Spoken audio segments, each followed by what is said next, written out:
50% couple relationship में cheat करते हैं। आज हम इसका साइंटिफिक ग्राउंड देखेंगे। Why do people cheat?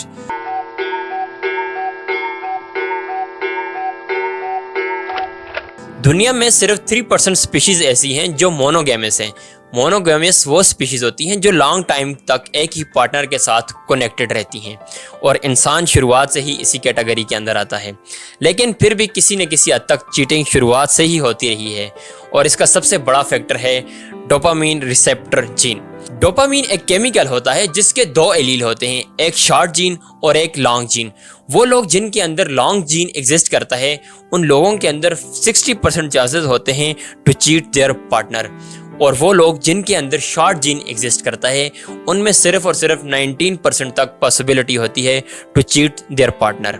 और वो लोग जिनके अंदर लॉन्ग जीन एग्जिस्ट करता है ये कोई भी खतरा मोल लेते हैं, ये रिस्क टेकर होते हैं और साथ में ये ड्रग एडिक्ट भी। इसी वजह से ये इस तरह की गलत एक्टिविटीज के अंदर भी इजीली इन्वॉल्व हो जाते हैं। जबकि जो दूसरी कैटेगरी शॉर्ट जीन वाले लोग होते हैं ये थोड़े से पॉजेसिव होते हैं और इनके अंदर थोड़ा डर का एलिमेंट एग्जिस्ट करता है। इसके साथ ही एक और हार्मोन जिसको वेसोप्रेसिन कहा जाता है, ये हार्मोन अटैचमेंट हार्मोन होता है जो ट्रस्ट डेवलप करता है। अगर किसी इंसान के अंदर वेसोप्रेसिन की कमी होगी तो उसके अंदर ट्रस्ट और अटैचमेंट और सोशली कनेक्ट होना ये उसके लिए मुश्किल होता है और इसीलिए उसके मोनोगैमस होने के चांसेस भी कम हो जाते हैं और वो अपने पार्टनर को इजीली चीट कर जाता है। इसीलिए डॉक्टर ये भी रिकमेंड करते हैं कि अगर कोई इंसान जिसके अंदर वेसोप्रेसिन की कमी हो उसको ये डोज दी जाए तो उसके अंदर चीटिंग के चांसेस कम हो जाते हैं।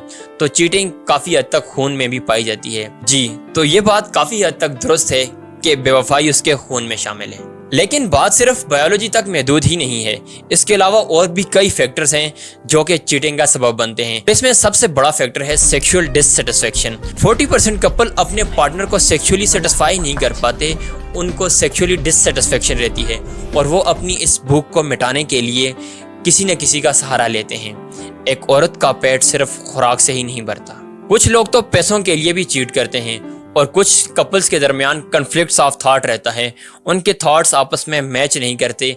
एज ए रिजल्ट उनके दरमियान टसल रहती है और ये बदला वो फिर चीटिंग की सूरत में लेते हैं। सिंपली अगर किसी इंसान में लॉन्ग जीन एग्जिस्ट करता है और साथ में उसमें वेसोप्रेसिन की भी कमी है तो वहाँ पर चीटिंग के चांसेस काफ़ी हद तक बढ़ जाते हैं और ये फीमेल और मेल दोनों में कामिल है। लेकिन अगर हम साइकोलॉजिकल फैक्टर्स को देखें तो साइकोलॉजिकली लड़के ज़्यादा चीट करते हैं एज़ कम्पेयर टू गर्ल्स, क्योंकि लड़कियों को ये सिखाया जाता है स्टार्ट से ही कि उन्होंने अपने ख्वाहिशात को दबा के रखना है, उन्हें अपने इमोशंस को कंट्रोल करना है और उन्हें इस तरह की गलत एक्टिविटीज़ के अंदर इन्वॉल्व नहीं होना।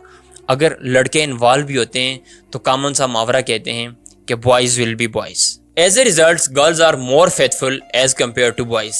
क्या आप भी ऐसा ही सोचते हैं? Let us know in comment.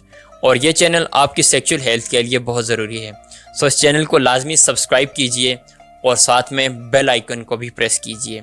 Video को लाइक आपने अभी तक कर लिया होगा। Thank you, see you in another video.